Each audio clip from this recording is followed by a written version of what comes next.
दिन के दोपहर में एक महिला ने जलपाईगुड़ी में पांडापारा शहर के अंतिम दीपक क्षेत्र में घटना को फैला दिया, जहां ये बताया जा रहा है कि एक महिला जलपाईगुड़ी शहर में सबसे व्यस्त दीपक में उसे कुछ गहने लाने की कोशिश कर रही थी। लगभग 3:30 बजे पूरे क्षेत्र में आंदोलन फैल गया। दिन दोपहर में एक महिला ने जलपाईगुड़ी में पांडापारा शहर में अंतिम दीपक क्षेत्र में घटना को फैलाया, जहां पर ये बताया जा रहा है कि एक महिला जलपाईगुड़ी शहर में सबसे व्यस्त दीपक से उससे कुछ गहने लाने की कोशिश कर रही थी। लगभग 3:30 बजे पूरे क्षेत्र में पूरा आंदोलन फैल गया। जलपाईगुड़ी कोतवाली पुलिस स्टेशन की पुलिस जगह पर पहुंची, पुलिस आती है और युवक के पास जाती है।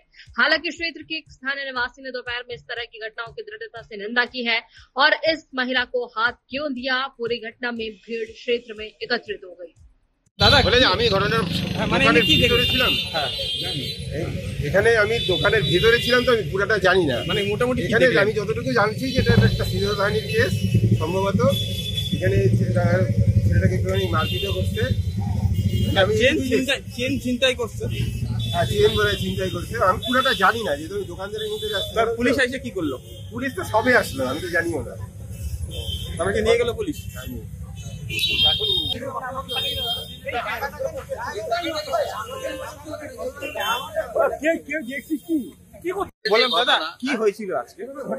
শুনলাম আমি এসে, সেটা হলো একটা ছেলে যে আগে নাকি বসতে ছিল, এখন চালুপাড়া থাকে।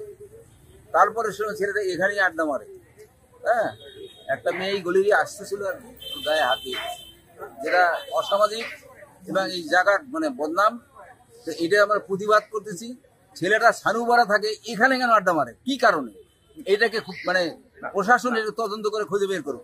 আড্ডা মারার সাথে বলে ছিনতাই করেছে বলে এটা আমি শুনি না, হতে পারে, আমি পরে আসছি তো হতে পারে। কিন্তু কত সানুপাড়া থেকে সে এখানে কেন আড্ডা মারবে, কি কারণে আসে এখানটায়? এই জায়গার পরিবেশটাকে এত জঘন্য কেন হলো, কি কারণে?